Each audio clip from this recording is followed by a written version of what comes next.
Josh. We're back with another episode of TSG, the Success Game Podcast.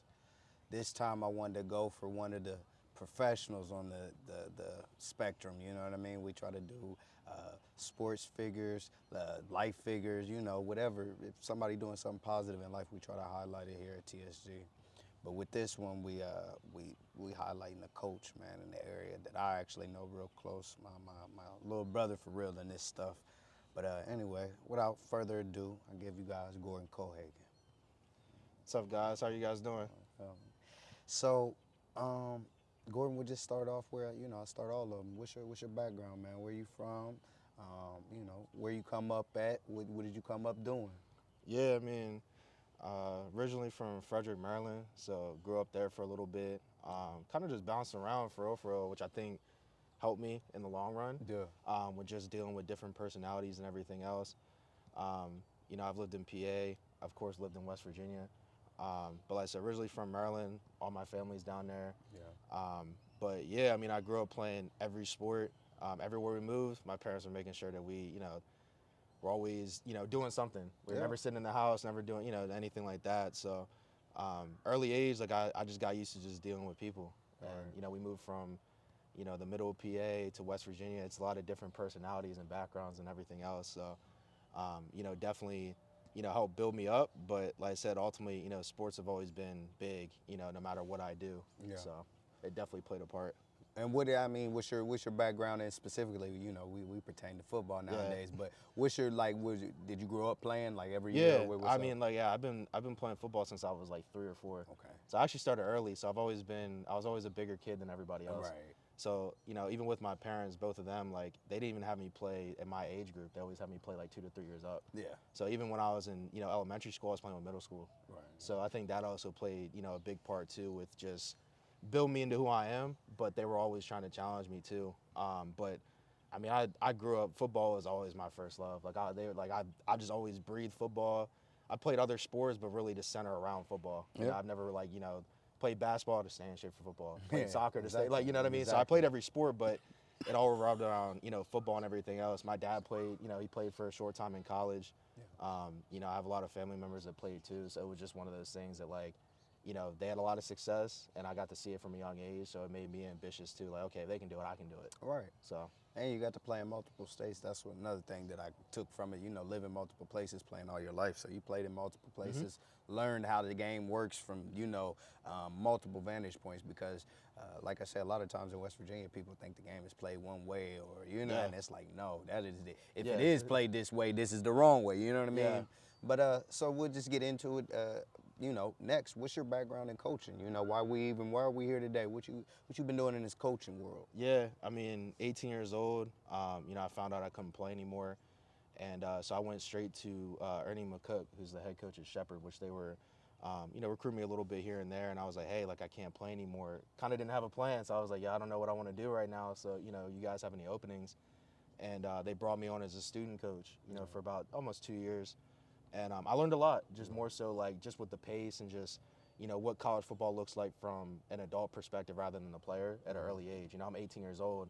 A lot of the guys that I'm working with are 3, 4 years older than me. So, being able to see it from different perspectives where, I'm still a young kid. So, I relate to the college players, but then seeing it from the coach's standpoint too. Right, being in the office and stuff. Yeah, so it definitely helped mold me into what I believe in philosophy-wise, just being around those guys. I mean, the majority of that staff that I was there with, they're all coaching at major Division I schools now. Wow. So we have like 7 or 8 that are at Division I schools. End up making that transition. Yeah, so being around them on a daily basis and just picking up, how they how they treat practice as a coach and how they just go about the little things like that. It took, I was there for 2 years, and so all I could do was just learn. Yeah. And that's what a lot of people, I wouldn't say don't realize, but I've already been there and done that. I took 2 years out of college to do that instead of waiting until after college to really be a GA. Right. So, those first 2 years, they were great. I had a lot of fun. I got to help develop 3 All-Americans while I was there. 2 went to the NFL. You know what I mean? So it was definitely a unique experience because I feel like a lot of kids, even 18, 19, they're not getting that experience of that. Right. So, it definitely helped mold me. And honestly, went from there, took some time off, and started just training people. I had a lot of those guys that I related to at Shepherd. They wanted me to start coaching them and train them and everything else. So, I started training them. some kids started hitting me about training. I was like, cool, I'm not really doing anything else, especially during the off season. And Right. it kind of just, it blew up from there. Even Coach McCook, like he wasn't, mad about it. I was so nervous to talk to him. I was like, hey, like I gotta pursue this. You know what I mean? Because it might be a great opportunity. And he was all supportive. I mean, he still is. He texts me all the time, checking in on the guys. Right. Where am I going to next? Where am I flying out to and everything else. So that whole staff was really supportive with when I made that transition back from kind of doing the student coaching to being a trainer. Mm-hmm. And they were fully behind me. They were sending guys to me all the time. They were referring me to other people and stuff like that. So it was a very big challenge at first, especially being in West Virginia, but it got to a point where you couldn't really ignore it. Mm-hmm. And that was why I kind of saw the bigger picture. I was like, I'm not really worried about the in the moment things. Like, I'm still young. Right. And everything else. Like, let me try to set a foundation and kind of see where it goes. Exactly. So yeah, that makes sense. And from there you went. So you went from Shepherd to just training for about 5 years. And then I went to St. John's. Then you go to St. John's Last year down in Maryland. So, I came out of retirement. Yeah. I met a really great guy and Coach Spinner. Yeah. We had a lot of the same philosophies and everything else. And ultimately, I mean, he has a great track record. I'm from Maryland. He's one of the biggest names when it comes to just being, he was the head coach at Avalon for a while, Coach Trayvon Diggs, Noah Taylor. The list could go on and on. Right. So, when he's asking me to come coach, I'm like, that's, you know what I mean? Like, yeah, honored almost. yeah, you know what I mean? So, I took the opportunity, especially for the year. And I even told him before, and, it was one of those things, I didn't know where I was going to end up, but I can at least give you, now. And he's been fully supportive even when I made the transition to go to Florida. Right. And, even posting the graphics, you know what I mean? Like, they're Right. celebrating my success more than me. Right. Making that transition, ultimately leaving, but still having, helping build the foundation and stuff with him being in year one. But like I said, now, I'm at Mainland. This will be my first year out there. Mainland, where is that? And it's Daytona Beach. Okay. They just won state championship. It was 2 years ago. Top 3 school in Florida that puts out Division I talent. Okay. So it's located in Central Florida, but statewide, like, so they're top 3. Right. So I didn't even know that until after I took the job. I was Right. like, oh, okay, you know what I mean? I was all right, that's cool, but definitely a different environment, and I wish more kids could see it. Yeah. Because I think there's so many kids here that would flourish, just being around those type of individuals. Right. Just from, just an ambitious standpoint, and, just having people that, that support you in this day and age. Right, and that's the biggest thing. And also, you got to understand, I was talking to Doodles not too long ago in Florida. They're taking this thing serious. He had a period devoted to it. They're playing spring ball. Everybody's playing these 7-on-7. This stuff is serious. Nobody's taking it, you know what I mean? So that's to be noted when you're making these jumps. And I hope the parents that watch this or the kids that watch this understand it takes going outside of the state and bringing it back to y'all, because honestly, we all gonna be a victim of watching West Virginia football after a while. You know what I mean? You're gonna think it's played it that way, and at certain times we can be, what do you call that? Critical of how it's played here. But in the real essence of it, we kind of need to shut it down and rework it. You know what I mean? That's what this game needs here. But it takes seeing those infrastructures in Florida or Maryland. I'm from Ohio. You got to see that stuff first if we're gonna go towards it. You know what I mean? Sure. But I like all the moves. I want you to speak on what's your biggest venture as a head coach so far. Definitely 7-on-7. Okay. We started it 2 years ago. Yeah. And I kind of just started on accident. Yeah. No. What's their name though? Shout the name out. GC Motion. Okay. So they, like I said, the boys really built the brand. I tell people that all the time. They're always like, yeah, you do this and you do this. I'm like, honestly, it wasn't even me. Right. The kids are the ones that really founded the program. They hit me, hey, like, I want to go play. And I'm like, the kids call me the king of side quests. So I was like, I don't have anything to do in the off season. So, we can go try it out and do whatever. And even the year before that, I'd gotten the experience of going with a team up in PA. And I took, like Wayne Harris, Cash Gideon, DeMonte Martin, Ethan Jackson, which a lot of those names I just listed, like, the list could go on and on. We went up there, and, those are the most prominent guys, coming out, at least at that moment. Yeah. And, we had gone up to a 7-on-7. We went straight to the championship. And that kind of showed me, okay, like, this can work, just because I'm seeing these kids get recruited right after this. Like, we're in the car on the way back, and it's just straight, calls. And I'm like, oh, this is for real. Yeah. And, even before that, it was still kind of a newer thing. But I'm like, the fact that it's happening down in Maryland, and it's usually a Southern thing, I'm like, okay, this is going to take off eventually. I'd rather be a part of it now early than get on it too late. So like I said, that right after that season, like, you know, of course Wayne, he was too old. Right. But, you know, even just having him in that corner too, you know, all those guys, they helped build the program. You know, they Right. went out and hit kids and, you know, got us, you know, a really good group. We had enough for an 18U and a 15U. Right. And, you know, they went out there and they did their thing. Yeah. You know, we were going to the Final Four with no practice time, you know, just showing up. Right. And it showed me, one, the testament of them competing, but then two, like, we have talent. Yeah. Like, we're playing teams that have, you know, at the time, these P5 SEC kids, and we're going out there and putting 35 points. At some point, that does make a difference. Football is still football at the end of the day. It gotta be. And, you know, it got to a point where I'm like, okay, we're putting up 35 a game. Like, this has got to mean something. You know what I mean? It shows we either have some type of talent, or it's either we're really talented, or the guys that are getting these offers are really not as good as what they say they are, they think they are. Somebody's Yeah, wrong, so- or we're yeah. right. Yeah. So, you know, I kind of took the gamble on that, and I was, all right, cool, year two, we got to go further out. And, you know, the first year we only really played like in the DMV, didn't really do that much. And so I took that year to really build it up for the kids, you know, and like connect with people. You know, the guys at Prep Red Zone gave us a couple of different opportunities to go to like Pittsburgh. There was a kind of a newer spot. Ohio, went down to Canton. Yeah. You know, got to play in the Hall of Fame state. You know, that was cool. Yeah. But getting to compete against those teams and different teams, that helps so much. And then when you speak on that first season, you know, we would be remiss if we don't shout the kids out. Like I say, it's Josh Moody, Malachi, Cash, Cash Gideon, DeMonte Martin, Moses, Alex Donovan, Braden Booth. you Like feel the list could go. Savion, you Yeah. know. So I mean, but at the end of the day, you know, of course he's thankful. I'm thankful though too, because we got to learn from something, and you know, you guys knew something was early in his development, and you still, you know, you took a chance, because honestly, we don't have a lot of bravery left in this state. Nobody wants to be brave or bold in that way, trying some new stuff. They'd rather, you know, go with what's worked or who's the hot name. You guys really bought in, and it made the difference, you know what I mean? And if nothing else, you gave the coaches confidence to keep going forward. So forever thankful for that first group, for sure, man.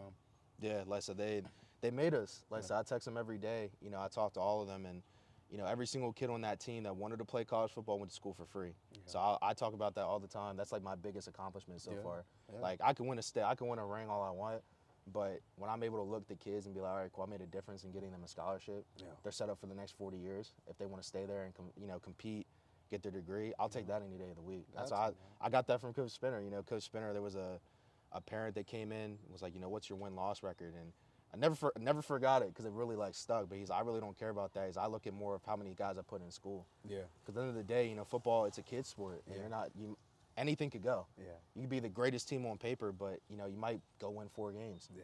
And I don't want to ever be defined by wins and losses. I'd rather be defined by guys going to school. I'll talk my shit any day of the week on that. So you already know. Listen, and you already know.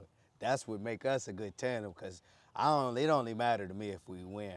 But I love what because like what Gordon say, even though we've taken our L's, I hate losing. You know what I mean? You already know I'm a sore loser. Yeah. But I have seen it. You know, we haven't been necessarily winning the most games, but it's absolutely paid dividends as far as getting these boys to school, like easily. And it's not taking long. These people are seeing us play. And like I say, even though we might not win all the time, we're at least putting together a good enough string of plays or a good enough string of games to get these, you know what I mean? Everybody's getting noticed. We're making at least the Elite Eight. You know what I mean? Every single time. And people are definitely getting respect. I hope all the kids that compete with us and for us and understand that, like, people are respecting y'all when y'all pull up and do what y'all did, you know? A lot of people used to just stop me at the tournaments and be like, bro, you know, y'all's jerseys are cool. You know, little stupid stuff like that. But they was looking like we was them dudes at a lot of tournaments we went to this year, you know.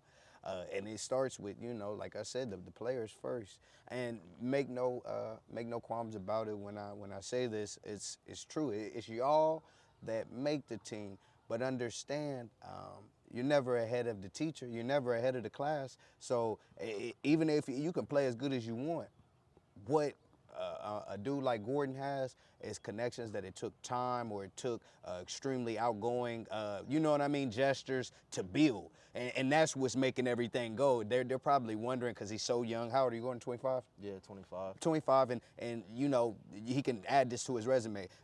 You know, excuse my language, this is no bullshit. When you see on Twitter that they're adding at Gordon Cohagen, that's not just to make it look good.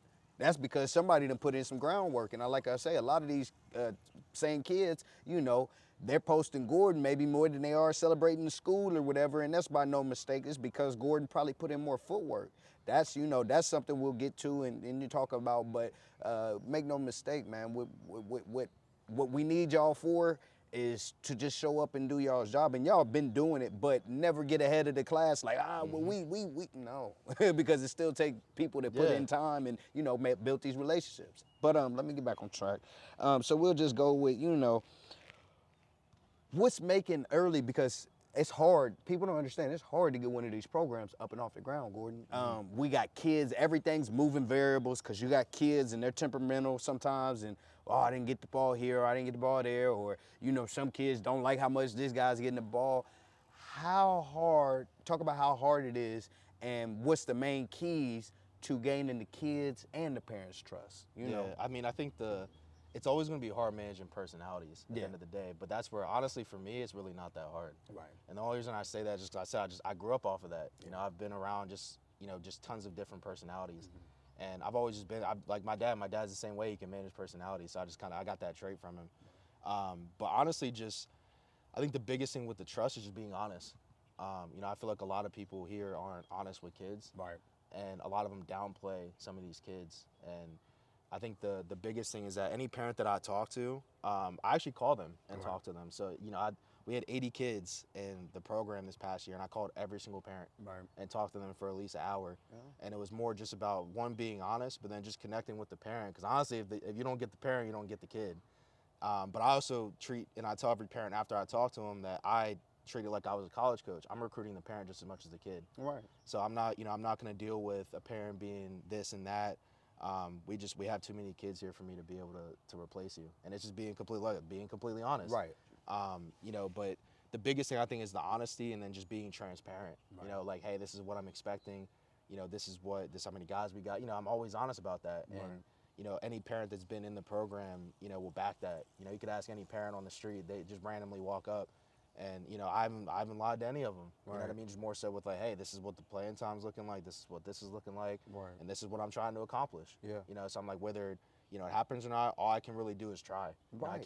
And I tell them I can't guarantee anything, but I'm going to try. We control the controllables. Yeah. That's the only you can do. So, and that's, it goes back to the trust thing, even with the kids, the relationships. Yeah. I'm still young enough to be able to hang out with them, but just making them feel comfortable. Yeah.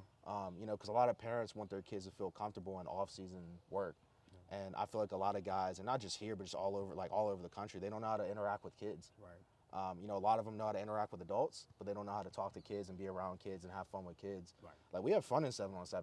We're serious when we're serious, but like, we have fun. I'll be in the huddle joking with them, and everything else. We'll put a kid out there that maybe didn't get a lot of, and be like, hey, we're gonna give you a shot, and everything else. But, the biggest thing is definitely just, like I said, even just having fun with them. I try to joke with them, and they know when I'm serious. We're on man time, but. Yeah. I tell them up front, like, I'm going to make sure that, like, you're having fun, you're confident and everything else. And that's been the biggest transition I think I've seen from a lot of the kids, is like they're going back better than when they came in. Yeah. And that was the whole goal. Of course, I'm the most competitive person I know. I want to win. Right. And eventually it's going to happen. Exactly. But at the same time, I want those kids to go back better than when they came in. Yeah. At the end of the day, they're trying to get better. I'm not going to send them in and make them either worse or just stagnant of wherever they're at, and then send them back. And then all of a sudden, they're coaches will be, oh, they're not, you weren't getting any better. Like, I like kids coming back confident, and then they're coming back knowing football, because a lot of kids don't know football. Right. So that part is big. And listen, I'm gonna tell you right now, what's gonna make this motion thing really jump off, Gordon, and what's so special about it? We don't owe nobody nothing. We ain't paid nobody to be there. Nobody's promised nothing with motion. And this is why so many people are having newfound motion. Didn't know they was capable of certain stuff until we unleashed that. Because listen, bro, if you're that tall, you're that big, I don't give a damn what you've been doing at, you feel me, the middle of nowhere, West Virginia. Yeah. What you can do for us here is score a touchdown, make a catch. You can play your role here, play some defense, get in the middle of the field. It don't matter. But we're finding uses for everybody. And all it does, Gordon, we're seeing so many kids flourish and turn into great players right in front of our eyes. Not to deviate too much, I hate to toot any one player's horn. Out of all of our kids, one kid that nobody knows about, and still, he's still going to be little known, is a kid named Colin Wiley. One of the coldest doing it, man. and he just never got the room to do it. But if you go to the team's page and check out his highlight, He's all over the place. you know what I mean? All over the place. And it's just crazy to me, Gordon, that nobody knows his name or anything, and he hasn't been able to do that. Like, whatever coach had him before, and if you need me to, I'm looking at it. Shame on you. No, it's You being know, out. Look, you're some sort of jackass. I promise. I can't. You can't explain why that boy wouldn't be one of the top in the state, because he's one of the top in our circuit. I promise you, he was doing work this year. Yeah. You know.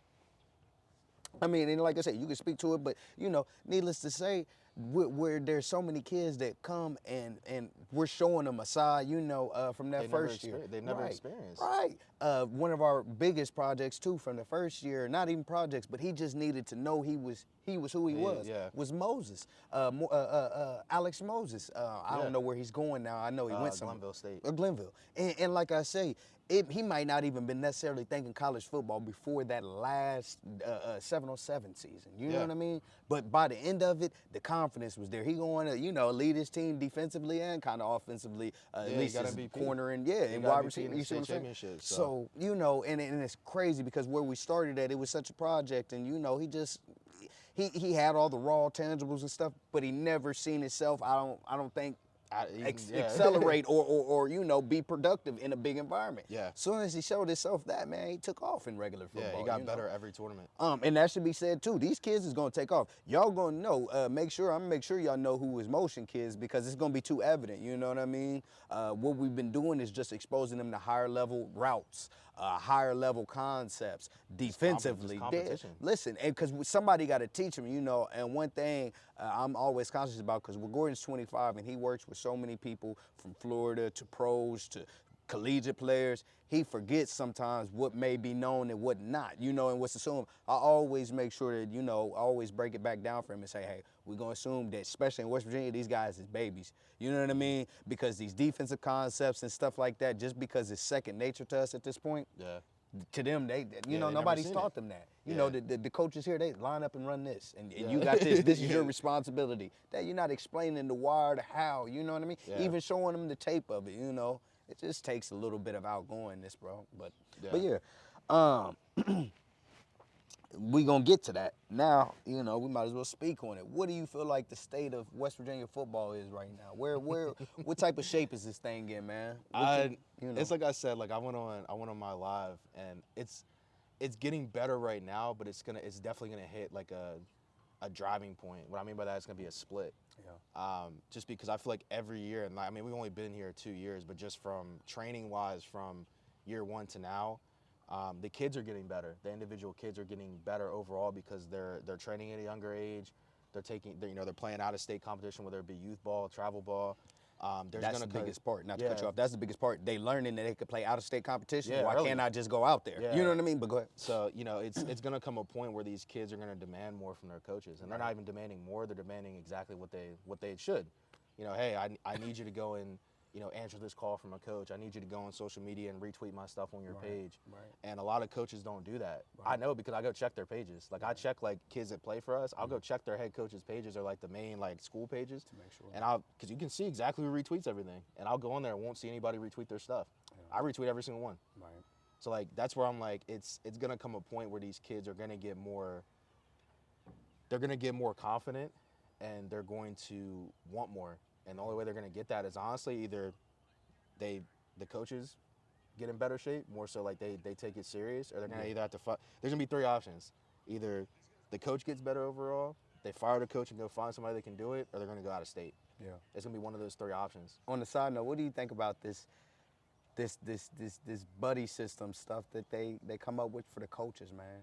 Talk about how many coaches you think are out of place. Like, dog, you should be. Like percentage? Because honestly, probably like 80. 80% of this state this is like, not the job for you. Yeah, you hear what I'm saying? As far as high school, and a lot of people are always like, they talk about the pay. Yeah. We have so many assistants here that do what they do right now that deserve an opportunity to coach, that actually put the time in to go on social media, to actually develop the kids. They're watching, you know, because they're hitting me. They're like, hey, have you seen this before? And send me a YouTube video on, you know, how to run cover, you know, just different things. And I'm like, if I'm a kid, I'd rather play for a guy like that, because if he doesn't know it, he's going to find out. Figure it out. And that's where, like, there's probably about 80% because I don't talk to most of the coaches here, surprisingly. So Right. like a lot of people don't realize, I'm gonna look directly in the camera. You know how fucking hard it is to get a kid an offer without talking to a high school coach? No. Like that takes a lot of effort. It takes a lot of effort. It takes a lot of calls. Yeah. And I shouldn't have to do it, but I have to. And I don't mind doing it because I said if the kid's coming to play for me, do everything I can. And I tell every single kid and parent that. Yeah. But it also gets to a point where like the system is gonna break itself because the kids are getting more confident, and not even just for playing with us, just in general. You know, the kids are just getting more technically sound. Even if they might not know football, they know their worth. Yeah. And back in the day, a lot of kids didn't know their worth, and now they're starting to understand. Okay, maybe I am good, or maybe I can go do this. Right. And you know, these high school coaches, and like I tell people, like, you know, if I'm looking at it, like if I'm a kid, I'm an elite kid. You know, I have the grades, I work out, I do everything I need to do. I'm on social media, I'm posting my stuff. Why would I go play for a coach that doesn't do anything for me besides use me? Right. That makes no sense. Yeah, I'm an X on the So what board. am I going to sell you a car and not give you the car? Right. Like, Right. you know what I mean? Or like if I'm like, it doesn't make any sense. It doesn't. Like you want me to come play for you, but you're not even retweeting my stuff. You're not even calling schools for me. Like, especially in this day and age, you have to get offered early. Yeah. Like if you want, now granted, it's always anomalies. You can get offered late, but it's going to be very scarce. Yeah. And the earlier the better, you know, at the end of the day, so. Yeah, and you know, to piggyback on that though, is it just that like alone, you think just social media that I think the coaches, that's at least one small thing that they could do to show that 1,000%. Like yeah. I tell people all the time, a lot of my relationships and connections come off me literally just following a coach on Twitter or X and just reaching out. I got a generic message, all the kids know it. Like, you know, I send it to every coach and they always reach back out and they're like, hey, yeah, I'd love to connect. They shoot me their number. I text them, just build a relationship. It's not that hard. Right. People swear it's got to be 20 years in the game and you've been in 1,000 locker rooms. Sometimes it's just as simple as reaching out and saying, hey, that's all. I would like to know you. You know what I mean? Like I respect what you got going. Yeah, I show all the parents and kids. Like I'll show my DMs. Yeah. And I'll be like, hey, like Oregon receivers coach texted me like 3 weeks ago and I was like, hey, like I have a kid, you know what I mean? Like, can you check him out? Yeah, of course. You know what I mean? Yeah. So it's just one of those things, like you never know until you actually go out and try it and attempt. And I feel like a lot of coaches here are content. And you can't be like that in football. No. You just can't. Not even just football, but just sports. Yeah, the game, especially, but like football is like that because, listen, it's a trendy game. And you'll notice it at the top level of the NFL. Right now, we're in a passing trend. We're passing real bad. But before long, I think we'll get back to running because now you're starting to see a rise on the running back. You know what I mean? Yeah. Because when I was a kid, you had Ricky Williams, Deuce McAllister, they were you know what I mean? Brian Westbrook. It was 75-25. Jerome Bettis. You know, and you can have Trent Dilfer, who didn't even throw the damn ball in that early, 99 or 2000 season with the Ravens that won. They didn't even really throw the ball, you know. But where it goes in trends, you only got 5 or 6 years to catch these trends, master the trend, and then they're going to reset. This is what breaks franchises or juggernaut schools, you know what I mean? Because, the game has changed. Now you were getting hella skilled players. Now it's back to the big man in the trenches and who's got the best line scheme, who's running zone scheme, who's running, so running gun, stuff like that. But, and that's why I say these coaches, for them to be on the outside of the outside, it's crazy because, like, bro, first of all, y'all are not with the trends, and then you don't know that the trend is going to only last so long. Yeah. That's effort. That's just effort. But, and then, somebody else had said, I think when you were on your live, somebody had spoke to the fact that, it was Price, matter of fact. Price, shouts out to Price, Coach Price with Nitro Wildcats. He's doing his thing, man, and he's always supported his kids that are in our program. So shouts out to him, man. He's one of the only coaches I see out there. Yeah. He'll bring his, he'll do whatever he can to help them kids get extra opportunities to play. You know what I mean? And it's paid off. Yeah, and people had the nerve, and we need to out there right now. People had the nerve to try to say that he was helping coach. Man, listen, we're looking for coaches in a real way. We realize the rules is broke. I wish we could, but we wouldn't even play like that. You know what I mean? As bad as we need help and as bad as we're down, we never complain about it. We never make no qualms. You just got to keep going forward. But it would be super noticeable if he was, just for the record, because it's only 2 or 3 of us. You know what I mean? And we're going between 3 games, so it's not like it'd be hard to notice. No, that man ain't did nothing but just put kids in a position. Yeah, support. Yeah, that's it, man. But I think he posted and he said how they're doing certain clinics at different universities. Man, it's 2, 3 schools pulled up. Yeah. This is why the hell I say, Effort. don't have these, because you got teachers who don't want to go the extra mile that are coaching and stuff. It's like, bro, y'all are getting these paychecks. I promise you already know. I came down on South Charleston's coach real heavy that one year when they got beat 82-0. Yeah. But 80 or 70 of that was scored in the first half, or it was like 90, and 82 was scored by halftime. I said, he got to sign his goddamn check on Monday morning? Are you kidding me? Yeah, nah. The stuff that they'll let slide and happen, and it's like, bro. It's And the then adults. and then they'll be, well, they're running the scoreboard up too bad. What does that have to do with anything? Yeah, that's why I said it's gonna come down to it's gonna come a crossing point where either they help the kids or they see the kids leave, and it's already started. Yeah. It's already started. Kids are already going to Florida. They're going to Ohio. Like, kids are transferring out down, like, left and right out of state and getting better opportunities and offers, and it's quick. Like, it's within a year. Yeah. So that's, I mean, it's like I said, it's just gonna come a crossing roads point where either the coach has to adapt or he's not gonna survive. Right. And that's, I would think that if you love football as a coach and you want to help your kids, you would probably adapt. Yeah. Because they're not asking much. I did it. You know what I mean? I was like, let me go on Twitter, you know, like really. Right. And like I went from like 3 years ago, I had maybe like 1,000 followers. I got like 10,000 followers now. Yeah. And that's like majority are coaches. That's just me following coaches and just reaching, you know, they follow me back, reach out. Right. But just being organic and building relationships, ain't trying to feed them a boatload of bull stuff. Yeah. And you know, like I say again, we've been blessed to have the talent we have because it's easy to show y'all. Yeah. But at the same time, you know, it takes diligence and consistency. Don't make me look like a jackass if I'm going out here and, you know, I don't really know this coach like that, but he's giving me his ear. He's giving me his time. He's typing me back when he don't got to. He's typing me back and I'm getting certain opportunities and now y'all ain't picking up my phone. Yeah, you know, so it's like, know that stuff like that's going on. Like he said, he's going out on a whim. We need players that's going to be brave and go out on a whim and compete they tails off. You know what I mean? So, we'll get into this now that we're already kind of talking about, you know, the state of football and what these coaches can do to help. What you looking at? What we looking at this year in West Virginia high school football, man? Give me a preview. You know, what are you looking forward to in this year's high school season? 2024, Just players, teams, 25, or 25, 26 season. Yeah. Players, teams. Give me the whole rundown. You know, a few teams that you know of that's probably gonna be juggernauts, and definitely you know, we got the players. We know the players. Yeah, I mean, definitely. Of course, I'm excited about Nitro. You know, definitely seeing Malachi progress. I've had Malachi for 3 years now. Yeah. So just getting to see him and Xavier Patterson kind of fulfill, you know what I mean, going to their senior year, you get to see him grow up and everything else. Right. You know, those have been my guys for a good minute. Definitely Princeton too. I tell people that a lot too. Like I like Coach Tanner, I like what he does. Okay. You know, they have Brad Mosser down there.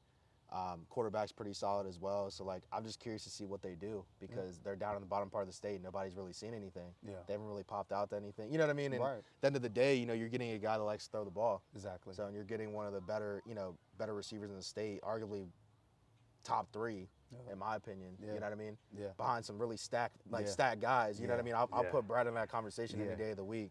Yeah. You know, so seeing what he can do in an offense where they build around him. Because, you know, you saw what happened with Cyrus Trout, you know, when he had him before, and that's why I'm, like, really curious to see what they pop out with. Definitely also excited to see. I'm really curious to see what happens with Spring Mills. Okay. More so just because they graduated a lot.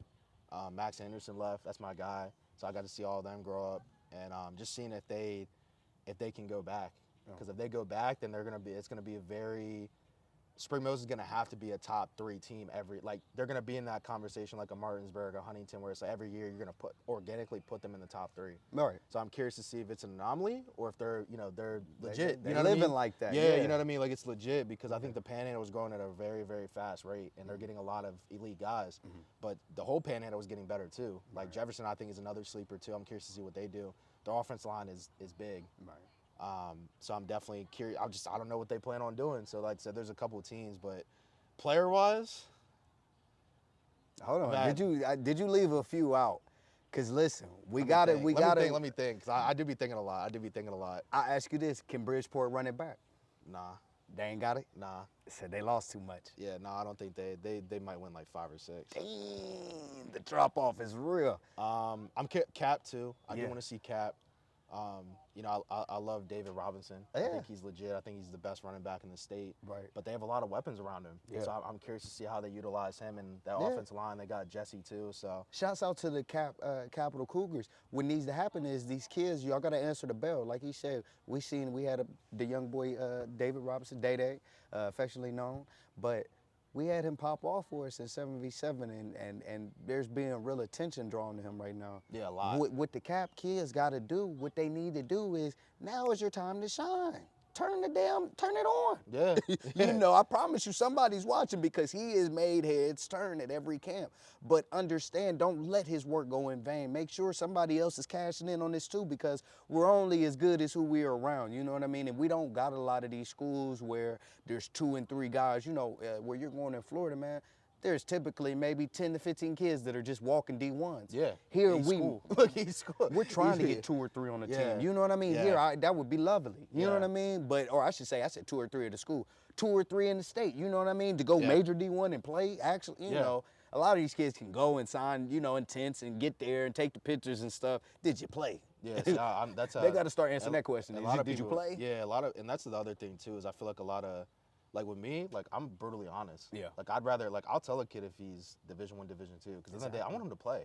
Because they only got, like realistically, I tell them every single time, like there's a chance, but like realistically, you only got 4 years left. About 4. So I want you to actually go and enjoy it, rather than you go to a big school and then you just sit the bench for 3 or 4 years. I want you to go play football. Yeah. Because it's gonna be over. So not greatest player of all time. Eventually it ends. Yeah. So it does. Like I tell them all the time, like get your education and enjoy playing football. Yeah. Because you just never know. You might make it to the league. You just never know. Right. So just trying to put that emphasis, but also making sure they actually go where they belong. Yeah. I feel like a lot of coaches overproject. Right. So and it doesn't.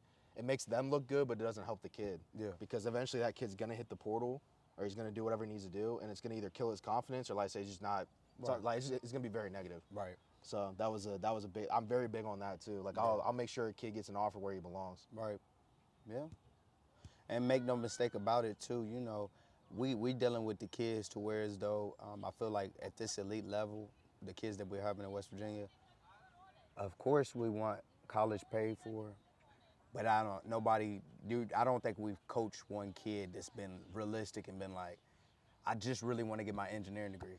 Yeah. Everybody that we've come across so far, man, they want to push this joint as far as it goes. Yeah. And you'd be a damn fool not to. If you got the ability, if you're tapped Yeah. in with us, I promise you, there might be a handful of kids out of the whole few that you say, I just absolutely maybe know it ends for him at college. Yeah. Other than that, everybody else is kind of like, bro, because the never NFL, know. yeah, because you can work so hard. There's too many undrafted feel-good stories in the league. Yeah. You know, just dudes overworking, you know what I mean? I honestly I tell a lot of people too, just dealing with NFL players, it's not as hard to get there as a lot of people think. Right. It's It's all hard about to stay there. yeah. It's hard to stay. It's all about consistency, and honestly, I would assume if you're going to play college, you're probably somewhat of an athlete. Yeah. But just being consistent and putting out a good product on film. Yeah. If you're good enough, the NFL will find you. They will find you. Now college is a little bit different because Yeah. they're a little bit lazier, but Exactly. NFL, like they hire guys to do that job Right. in the department. So like if you're good enough, they will find you, especially Right. now at the D2 level. Like, and it's a great thing for the D2 level because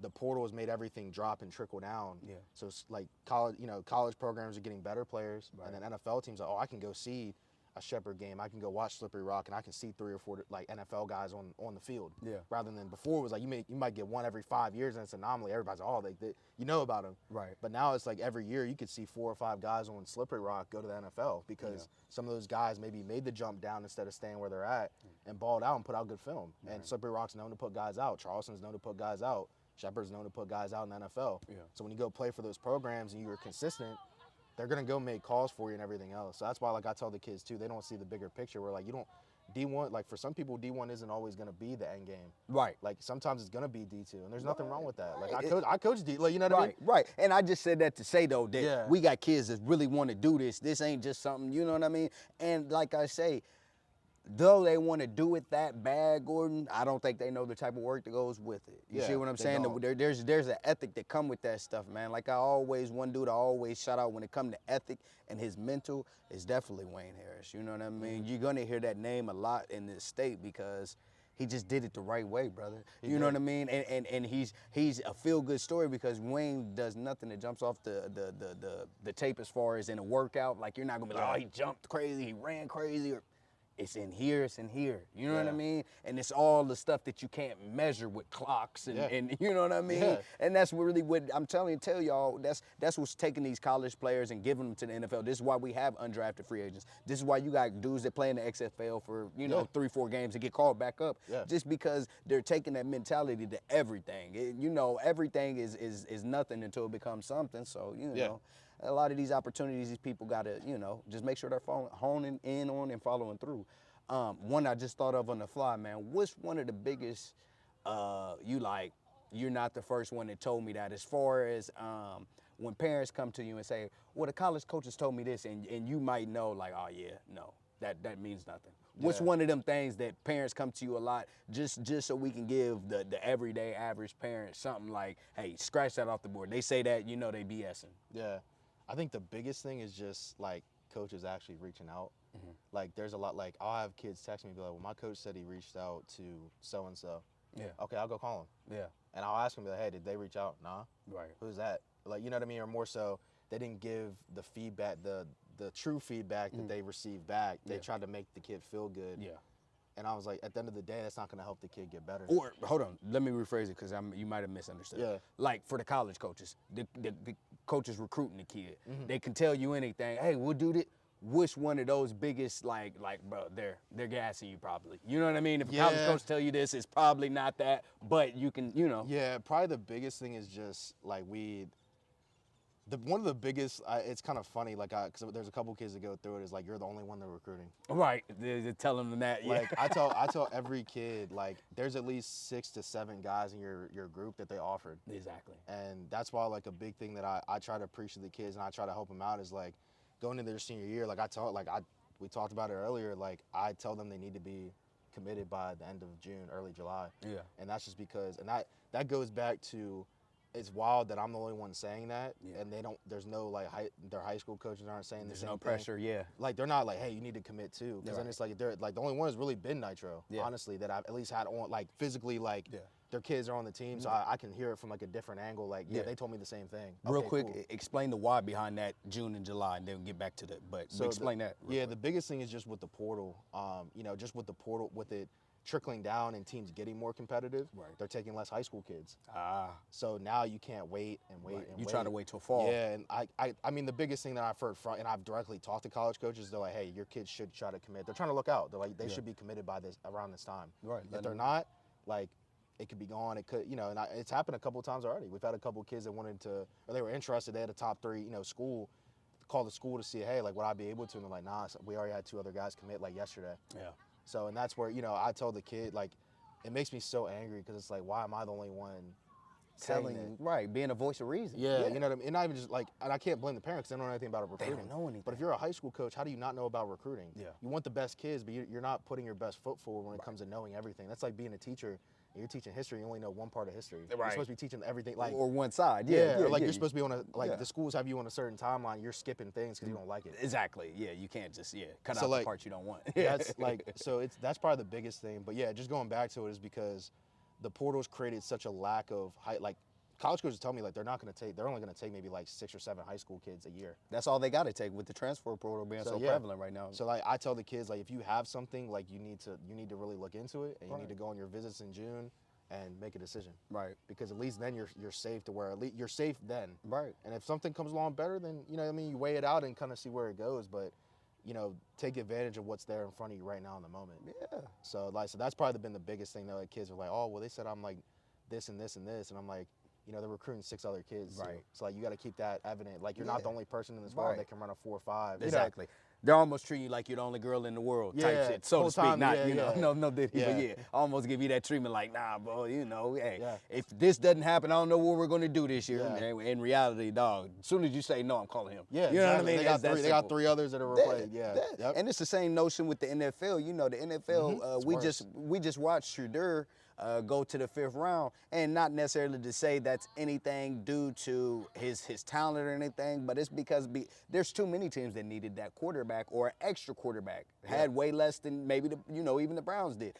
But before I go get Shadur, is there somebody else I can kick the tires on real quick, a vet that I know he can do this? That's what's getting these kids left behind, because there's kids that's already been out there that showed, hey, I had this 1 year I can do this in college. Right, and all it takes is 1 year, and now your son's sitting somewhere butt hurt because you waited too long, and we got somebody who we don't got to gamble on first and foremost. We was gambling on you because you haven't put it on the tape, you know what I mean, necessarily against college D1 or whatever talent. So we're just putting hella faith in you when we do that, when we, give you, extend the offer, and we're letting you know you're going to be probably the option, you know what I mean? If that happens to these kids, they got to be aware, hey, you need to get on the opportunity now. Yeah. Everybody don't love y'all, you know what I mean? I hope these kids know that some schools, listen, you're going to need 50 to, 60 kids on an active roster regardless, and 90 to 100, I don't know how many colleges do, but it's a hella, you're going to fill them shoes regardless. Who it's with is totally up upon y'all, you know what I mean? Yeah. It's totally up to these kids, bro, because they don't need you, you need them. Just like I be telling them, and I don't never want to, so to speak, like big time the kids, but same thing with motion. We don't necessarily need y'all. Y'all gonna need us more than anything at the end of the day. Yeah, I mean, it's a business. You don't got a coach that's going out the way that Gordon's do. You're not gonna have a coach like me that's gonna sit there and be in your ear at every tournament, because I'm just wanting the best from a field standpoint. I don't really get into the off the field dynamics, which is recruiting or camps, and I'm not that dude. But when we in these tourneys and stuff, I'm going to tell the kids straight up, man. Listen, that stuff you just did, that stuff you just did, bro. They gonna kick you straight off the field. You won't even make it through the first few practices like that, bro. You can't just go anywhere and show anything. Kids get so carried away with they make their big play. They did their big one, and it's like, the hell with the rest of it. No, bro. You got to do that over and over and over and over before you ever even get a chance, though, Gordon. That's what's crazy. You got to show them you can do it 100 times before they even give you the chance to do it one time for real, So anyway, like I said, we get off track, but, like I say, we've been blessed and stuff. I wanted, take a moment and, either you give some stories or share something, but give some thanks to these parents that made it possible. You know what I mean? We maybe don't get the chance to catch up with them at these tournaments as much as we would, because, like I said, there's one parent pissed about that, or one, you know what I mean? And we love them all. Don't get it wrong. We don't get it twisted. We love every parent that we got, and anybody who knows our team know we got some outspoken parents. We got some parents who supports 100%, and we got some parents that's like, man, they asked me to drive here. So, but regardless of what the case is, what would you want to say to the parents, already, and then the future ones, Yeah, I mean, the biggest thing is just thank you. At the end of the day, like you said, it's a very bold move.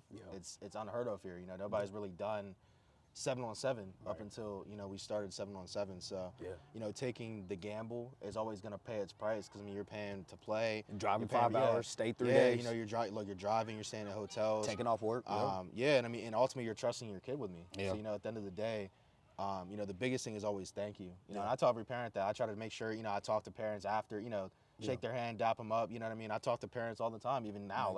I'll check in with parents, hey, how's he doing, and everything else. And, the parent, like I said, we have a lot of supportive parents. Yeah. And I think that was probably the biggest thing that I loved from year 1 to year 2, is like the parents were great year 1, but we just got so many new kids, but we had so many great new parents too. Right. And it wasn't one of those things where we got to serve, usually you always have a group. We didn't really have a group. There's always a couple individuals, whatever, but, the culture kind of built itself organically through the parents because of how they raised the kids. And exactly. You could see it. Yeah. And that's why I was really excited about, because we didn't have to really, we didn't have to crack down on a lot of, there wasn't any, kids that were on, different type of timing. They weren't, nothing like that. Yeah. Most of I'd say about 99% of them were they're respectful, they were on time. Right. They looked at they did everything they needed to do. Yeah. And that revolves a lot about how parents raise their kids, and especially nowadays it's very hard to find. Exactly. So I'm always nervous, when I get a new kid, I'm like, man, I don't know how this kid's gonna act. How's a parent? And I always ask that question, because I have the college, the college mindset. Right, exactly. That's one of the questions they ask. They want to know what the parents like at first. And college coaches ask me that, and I'm always honest. If a kid is a nutcase of a parent, I'm gonna let them know. Listen, because we've had those parents that show their ass at these tournaments. Don't granted, we never make it. We never try to make a scene. We always try to remain professional and stuff. But you could take that route if you want to as a parent. And like I say, your money spends the same and your money get taken the same. But when your child loses opportunities or anything, don't sit up late and wonder why. It's because you done went and showed your ass. Yeah. They not dealing with that at them levels. Yeah, they'll cut you. That's straight up. They'll cut you. I'm trying to tell you. Just because your daddy won't shut up over there, he been heckling. You know what I mean? Yeah. It's stuff like that that people not gonna deal with because at these, what you gotta realize at these D1 universities and stuff, the coaches might not say it, but that's damn near your daddy. You gonna do what that man tell you. They're grading the parent. You see what I'm saying? Right. Like I said, one of the first questions any coach always asks, how's the parent? Do you see what I'm How's saying? the environment? Do they have both parents? If they don't have both parents, well, how's the single parent? How's he respond to men Yeah. and authority? You know what I Yeah. mean? Sometimes that's Is the he on time? Right. Yeah. Is he disciplined? Exactly. Does he show up to school? Exactly, bro. Yeah, that's every single question, and that's where like I try to go above and beyond and just be there.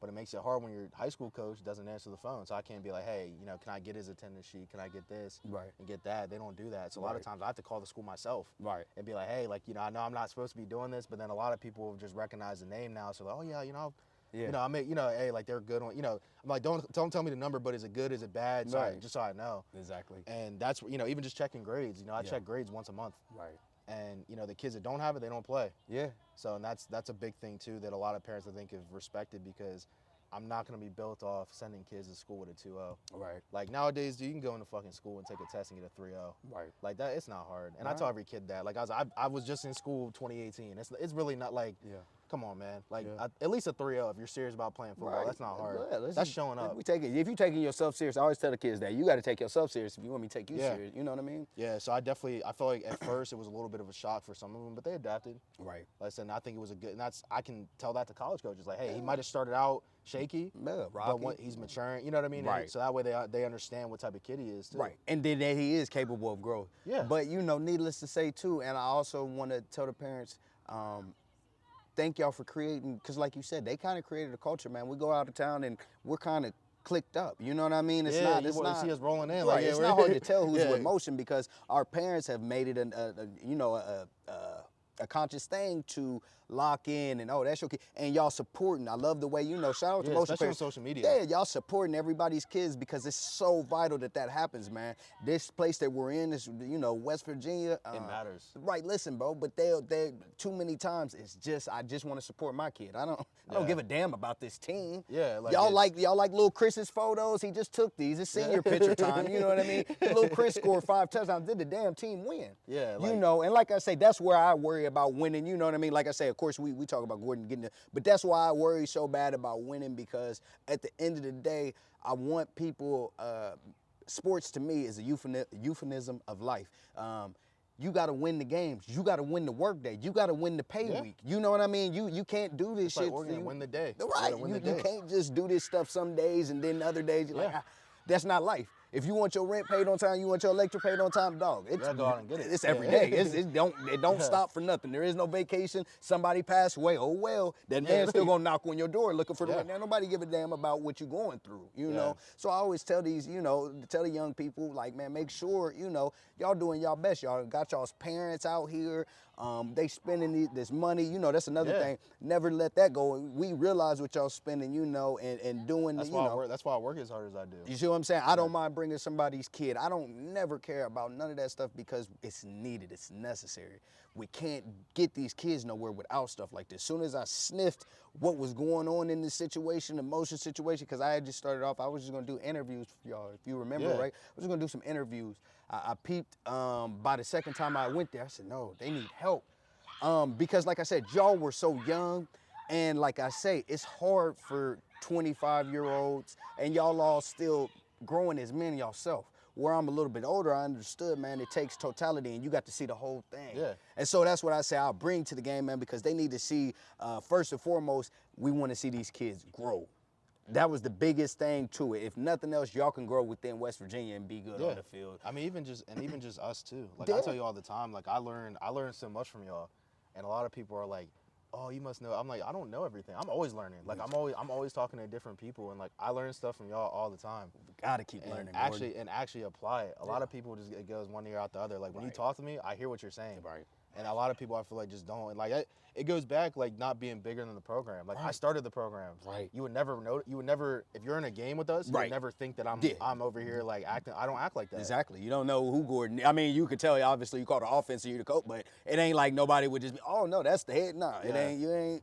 That's regardless. So I try to make it a point because too, like I want to give all of our coaches the same. Like I Right. tell you guys that, like I want to Yeah. give everybody the same voice, like Yeah. because everybody's got different backgrounds, and two, like it takes a community to get the kids out, and a lot of coaches don't realize that. That's why I get so pissed off at these high school coaches because it's not me trying to take over. I'm trying to help. Yeah. And if you don't want to take help from somebody outside that's wanting to help, like how am I supposed to trust you with a kid? Right. Like, Yeah. how do you not want free help? Yeah. That's free. It's free. Yeah. And it's proven. You know what I mean? That's Yeah. the biggest part of it. It's not like I'm over here like, oh, I could do this and nothing's been done. Right. Like we're about to have 18 kids sign a scholarship just this year. 18. Like and 12, 13 of them are Division I, maybe even more. You just never, you never know with like the late cycle. Right. But guaranteed 12, 13. Right. Like that's on 1 year. That's just 26. I'm not counting 27s, 28s. We have Exactly. multiple guys with offers in those other classes. Exactly. And I tell people too, like people are oh like, nah, we had one kid on that team before the season started with an offer. Right. And it was Arizona State and it wasn't committable. He's committed to Monmouth now. Full ride. Like everybody else, we have a total of, I think offer-wise, I did the math, it was 23 kids had some type of offer during the season. Yeah. And that's not even counting some of the kids that damn for sure should have offers. It's being patient, honestly. Right. Yeah. But like I said, 23, Yeah. like in total that have played with us, no matter if it's whatever age group and everything else. And like I said, a lot of people a lot of the adults, Yeah. they gotta want to grow too. Yeah. And that's the biggest thing I tell like all the parents is like, I'm willing to grow. Like you never see me just be like, I'm stuck in my ways. Exactly. Like For what? What have we won? What have we accomplished so bad? That's Well, what, yeah. not to cut you off. And that's what's real bad about West Virginia. People be dead, headstrong and attached to shit so hard that was never good. What know did you what say? Give me that friend Brown that you told me the other day. I was just about look. They out here hiring losers, bro. At some point, you gotta acknowledge what it is. It's a loser mentality. It's a loser technique. They're losers. Right. You've hired a loser. Like, and you keep hiring the same loser at a different school. You think they're gonna change? They're not gonna change. You feel what I'm You're saying? just giving them a new platform. And like when he said that, he really resonated with me because I actually talk to him pretty consistently. Right. And he gives me a lot of great advice. Yeah. And that was one of the things I kind of asked him to elaborate on because I'm like, I love the comment, but I wanted just more detail. Right. And he said he's like loser techniques, loser mentality, loser like. He's like you're surrounding yourself with losers, and he's like ultimately if you're surrounded by losers, you're gonna act like a loser. Right. That's just it. You know what I mean? And people don't understand how contagious it is. That's why I tell these people, like personally, you already know my young boy. Last year I held him out of football because the school that he was going to, I told, you can really regress. Yeah, I've you said can. this on live can. before. It's a real thing to get worse at something. Practicing bad habits will get you into bull will. stuff. You know It what I will. mean? It I will. promise you. This is why I don't, anytime I see kids practicing bad, even if it's just jump shots, I tell them, get your elbow in. Just practice good habits. Why are you Yeah, gonna keep it practicing matters. something that you can't do over and over again? You know what I mean? Fundamentals is everything. In West Virginia, we gotta come some ways on fundamentals and just the details of this stuff. We got the big picture. We got kids that can run and jump, and we It's the got little kids things. just like everybody else. Our It's the kids are little human, things. and Yeah. they're human and they're worthy in West Virginia, but we're not. It's the details. It's the little things that's making these kids. It comes back to coaching. You see what I'm saying? When you have losers that are coaching, Ain't giving them nothing extra. like they come to, like you said, they're coming to us as babies where they don't know how to line up in cover two. They don't know how to identify it. Like that's the most basic. Like cover two man is one of the most basic things you can probably. It's man, Right. too high. Right. And a lot of these kids don't know how to identify. They don't even know how to line up with it. Right. And so like it just goes back to like what Fran Brown said. I'm glad he said it because he's one of the first people to really act like that in public as a head coach. Yeah. And just call shit for what it is. Yeah. And like I mean I'm the same way. I would you know what I mean? Like at the end of the day, like if it needs to be said, I don't really care. Right. A lot of these coaches aren't gonna make or break my check. Like, No, like at the end exactly, of the day, exactly. but it's good. It could make a difference for a kid. Right. At the end of the day. So like I said, it really hung with me when he said that. Just more so with like the loser mentality. Like why y'all keep hiring losers? For what? It's like anytime a coach I'll be like, why do y'all keep hiring losers, bro? Give somebody new an opportunity. His all-time record is he has way more losses than wins. Yeah. And but he's not yet, even putting kids in school. yeah, because the motherfucker, He because can't he's win. He kicking it at cannot the win. country club with somebody. Yeah. He get we got to stop doing that, man, because we're It's gonna hurt the especially in West kids. Virginia. Yeah, it's too much of this buddy system stuff, and everybody gets messed over like this, man. And it happens in bigger states, but like, it's a bigger state. Yeah, so but there's always places that you can go to that are safe havens. Listen. Where, kids are going to places where they're getting developed. Dog, Here, boy. there's not many. They're so dumb in West Virginia. Even the damn coach's son you can't even make the coach's son. You know what I mean? Usually, most states, the coach can make his son get to D1 or something. Yeah, like Dog, he's legit. they son, you force him to the ball, he still can't. You know, he think about going to, you know, whatever, something around the corner, state or you know, whatever. But it's like, bro, y'all did all that running the ball through that like man. I said, and, it goes back to the AD's got to step up, but also to the parents do. Like the parents, the only way to get rid of that shit is to suffocate it. Listen, by not going to the schools, suffocate. And like I said, I really don't like. It is what it is. But like, if the shoe fits, then I like. It tells me everything I need to know about you because we feel a certain type of way about what I said. You're probably talking about you. Right. If you twist a little bit when, then it's for you. If you think anything about Gordon bad, then it's for you because, like I say, we just been righteous this whole time. Especially, you know, like I say, I've seen him be righteous, and then that's what brought me in.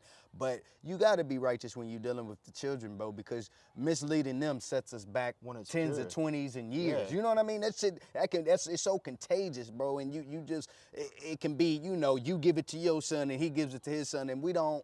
Yeah. You know, it's even on a bigger spectrum. That might be what's wrong culturally sometimes. But, you know, like I said, that's neither here nor there. But it's just like, I hope that people start to realize that if it's going to be done in this state, it's got to be through or some conjunction with people like Gordon Cohagen. Like I say, he's the only one that I can speak to right now. And there may be more that emerge. And we like, hey, talk to that guy. And I don't want Gordon to be the only dude who has this type of pull. I want to be able to collaborate. That's the biggest thing, at least here. You know, and shouts out, we maybe got one coach to shout out to. Like I said, we always, Stotts does major things, let you come work the kids out.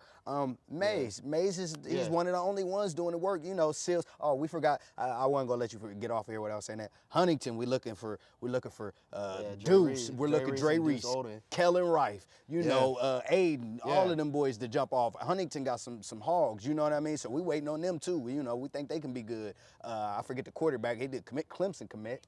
Tavian. So you know they got some dogs too. But right before we get out of here, man, just let me know where you see this thing going. Year 3, man, you loading up, you getting ready, you know. Getting ready for this winter, you know. Yeah, I mean, I think the biggest thing, and I let all the returners know, like I'm always gonna push them. Yeah. You know, so the biggest thing that I did is I'm going out of state to get more guys. Yeah. And I'm doing that because I'm trying to push them. Competition within the program. Yeah, because I mean, at the end of the day, you know, I want to create that atmosphere. Yeah. You know, if your spot gets taken, figure it out. Yeah. Like, you got to rebound. We'll practice. You know what I mean? Right. And you got to go into games and make plays. Right. It's like college. Right. You know, you might go into practice. You might get one target the whole practice. You do something with it, that coach is gonna be, okay, I feel confident in him. Yeah. So I want to create that atmosphere. But yeah, I mean, I'm always loading up. I always got guys. So all the kids always, you know, talk about it. But you know, the biggest thing is just bringing it to a point where it's always going to be competitive, and college coaches know it's going to be competitive, and that's why it really popped off from year 1 to year 2. Right. Because we had a lot of kids from year 1 that went on to play college football. Right. And a lot of schools were like, oh, is this just a 1-year thing? I'm like, nah. And then they saw the kids that kind of came through. Right. And in year 2, we doubled it. You know what I mean? And like Division 1, it blew itself out the water with just commits. Right. So like these college coaches are him. You know, I tell you, like on a daily basis, they're calling me like, hey, I want to talk about, you know, David Robinson. I want to talk about a Dre Reese. I want to talk about, you know what I mean? Yeah. A Pete Carter. I want to talk about those guys because now that you're in year 2 and you've done that, like, it's stapled. You know what I mean? And like a lot of people down here don't realize it. Down south, it's a very big and important thing. Yeah. I've seen kids like literally look yesterday, my high school. I had 3 kids get an offer from Bethune-Cookman playing 7-on-7. And my coaches celebrate that shit like we just won the Super Bowl, you know what I mean? Which is, I love it, you know what I mean? Because, like, we're winning at everything. Yeah. And they're, like, we won in 7-on-7, we won with the offers, we're winning and they're talking their shit about it. Yeah. Ooh, pause. Because besides them tagging you in that Twitter stuff, I also want it to be known, there's no mistake with the timing of these offers. Like I told him, there's no football and pads being played right now, and it hasn't been since the year started. You hear what I'm saying? Not since the year started. So it's no mystery. If you're confused about anything, there's no reason that they got to tag him. There's no reason that it's got to happen right now. Hey, the proof is in the pudding, man. Keep going, dog. I ain't mean to cut you off, but I just wanted that to be known. No, like I mean, like I said, those guys don't even play. Like that's just my high school. You know what I mean? They're playing in summer 7-on-7. We've had Malachi get a WVU offer off of it. Like I said, 3, and one's a 29. He's not even in high school yet. He got a Bethune offer. Yeah. And that just goes back to, like, they will evaluate anything. Yeah. And not anything, but they'll evaluate, like, 7-on-7. They'll evaluate when you have your practices. They'll evaluate, you know, they evaluate everything that it revolves around football. Right. And that's why down south you see a lot of kids walk out with offers or at least major interest enough to be able to go to camps and kind of be the guy. Like, those college coaches know they're coming. They're setting up for them to come visit. You know what I mean? Like, I mean, like, and I tell a lot of people, like, there's some that they won't get offers because they have to go prove themselves. And I'll bet on that any day of the week. Right. Like, I tell people, like, those bigger offers, you're going to have to go in camp. And there's nothing wrong with that. Right. And I tell every kid, I'm going to bet on you any day of the week going to the camp that I send you to, because I'm not going to send you somewhere you don't belong. Exactly. So, like, and I said, I mean, look at Dede. Like, Dede went to 3 camps and got 3, you know what I mean? But that was where we sat down, and, like, shout out to Buddy too. Like, Buddy did his thing. Yeah. And listen, like, making sure he went realistically where he could get offers, not sending him to, you know, an SEC. Right. Like, hey, go where you can get these offers and build your, you know, your reputation. Right. And it popped off for him. And I mean, there was even a couple others, like I said, Xavier Patterson, you know, Xavier Colbert, you know, I mean, blew up. He ended up committing to the school that offered him in the summer. Yeah. But even, you know, the list could go on. Corey, you know what I mean? Like, all those guys got a lot of summer offers that they ended up committing to. Right. Or they made it committable. Right. And a lot of people don't realize that either. Like, there's some offers that aren't committable until they see you live in person. That part. And that's where we play them in the position that they're actually going to play in college. Okay. That's another big thing that I have a lot of battles with, is, like, I'm always honest with the kid. I'm like, hey, realistically, you're not going to play defensive end at 5'10", 220. Right. Like, you're going to play linebacker. Yeah. Oh, my coach says I'm a DN. Well, your coach is wrong. Right. Like, and that's where I go back to, like, you have to, like, if these coaches aren't even willing to do that, why are you playing for them? Exactly. Because they're worried about their success, which is fine. I get it, because you got to have a balance, you know what I mean? I'm not going to walk into a situation and I want to lose. Right. But at the same time, I got to put value to the kid too. Like, where can I put this kid that'll help me win games, but it's going to help with his future? Yeah. And that's where, like, the biggest thing in Florida is, like, Florida, there's a lot of great talent, but they're really around, like, they're gonna put you where you belong, like wherever they feel like you're gonna play in college. Yeah, like, that's, like, we have a 6'3", 220 linebacker that's getting recruited by every school in the country. If he was in West Virginia, they'd have him at DN. Exactly. And he's not a DN. Right. But, like, that shows, you know what I mean? Like, exactly. That, and, like, we don't, like, I mean, we have some great guys up front. They go off profiles instead of skill sets. Exactly. Yeah. And like, that's always the biggest thing too, is just battling those guys. But, like, 7-on-7, you'll see guys that will pop off. Like, Dre Reese had a really big year, and nobody knew about him. Right. And I didn't even know about him. I just heard about him through a couple other people. Exactly. And, you know, that's a really big, even Dede, you know, being able to play receiver. I didn't know that. Yeah. You know what I mean? And I'm like, oh, okay, well, we got a guy. I'm telling you. So both of them being able to show up and play out of position more so. Dre's always played running back, and then transitioned his freshman year to receiver. And at the time, I didn't know if he could play either one. You know, I'm like, we'll figure it out. You know what I mean? I got to see if you can be the guy. And, you know, even Dede, I mean, Dede clearly is a running back, but I'm like, hey, in 7-on-7, dude, you got to be able to catch the ball. Yeah. So I didn't know what to expect, because he's never put it on film, at least from a competitive standpoint. Right. And so, you know, going back, those are 2 highlighted guys that I talk about where, like, you know, Dede can go play the slot now. Yeah. Dre can go play right. He can play anything that really revolves around. Yeah, just because he has film. Yeah. And that's, a lot of college coaches are thinking the same thing. Yeah. But that's, you know, it just goes back to being able to, like, the team, like, I'm always going to put a team together, but I'm always going to value the kid. Like, if a coach hits me about him playing safety, I'm going to put him in safety. Right. We got to do I'm going to value the kid over the win any day of the week, because if you put him in the right spots and you coach him up, you should be fine. Right. So I'm going to be confident in my ability any day of the week. Yeah. And that's, like I said, and I build the confidence in the kid. If I'm like, hey, you're a safety, bro. Right. They're gonna go back and they're gonna, like I said, they're gonna be like, coach, like, I need to go play this. Yeah. And you better figure it the fuck out. Yeah. 'Cause y'all got more kids than I do. Yeah. Like, exactly. I only have 17 on a team. Y'all got 55, 60. Right. You being able to find a defensive end that can be a pretty decent defensive end is probably more likely. Right. You know what I mean? Like, it's really not that deep. They just make it. A lot of them don't know how to coach and really build a team. Right. And that goes back to, like, wanting to, like, learn, not even really learn how to do it, but just investing, like, okay, cool, let me get better at code. Like, let's try to figure out, how can we use this kid in a different package? How can we do this? Just being creative. And it's little things. This is little things. But it's also being competitive. Like, I feel like a lot of coaches here aren't competitive. Yeah, They're content. And I've never been a loser, bro. Right. Like, even if I lose games, I've never been a loser. Right. Like, and I tell people that, like, my mom and dad were big on that. They're like, you're never gonna be a sore loser. Exactly. Like, you don't want to, And I preach that to the kids. I'm like, I want y'all to be competitive. Even if we're down, I want y'all don't lose that. Like, don't take the pedal off the gas. Exactly. Yeah. But yeah, so I was just about to say, I want to leave them with 2 things as far as it pertains to these new players coming. Listen, man, y'all want a coach that's going to adjust. You know, we get cooked on the play, or you come out and you see something that the defense is giving us, and you say, I can get that one. This is I what do we're it. this is what we're Yeah. doing. We're first and foremost we're gonna adjust on the fly. That we're not doing stuff for no reason. If it don't make no damn sense, it don't make no damn sense. And then secondly, man, listen, if you wanna and you wanna grow, come with motion, man. Yeah. Listen. That's amazing. Like I said, that I try to preach it to the kids, man. At the end of Yeah. the day, they're gonna have to figure it out on their own too. Like Yeah. I told them, eventually you're gonna have to grow up. No. So hopefully you figure it out sooner than later. Yeah. But Say some last things. We losing our light out here, but yeah, I mean, look, like I said, shout out to the kids, man. They make the program. Yes, sir. So like I said, shout out to the boys from that first and second group. It gets better every year. So Yeah. like I said, I wouldn't be here, you wouldn't be here Yeah. without them. Yeah. You know, at the end of the day, being able to Exactly. talk about it and like I Yeah. said, being able to talk shit. Like, Listen, like being I able say, to back it up. Make Like, no mistake either. Me and Gore collectively are coached the best kids. Ain't nobody can talk how we can talk about these kids because nobody's touched as much talent in this state.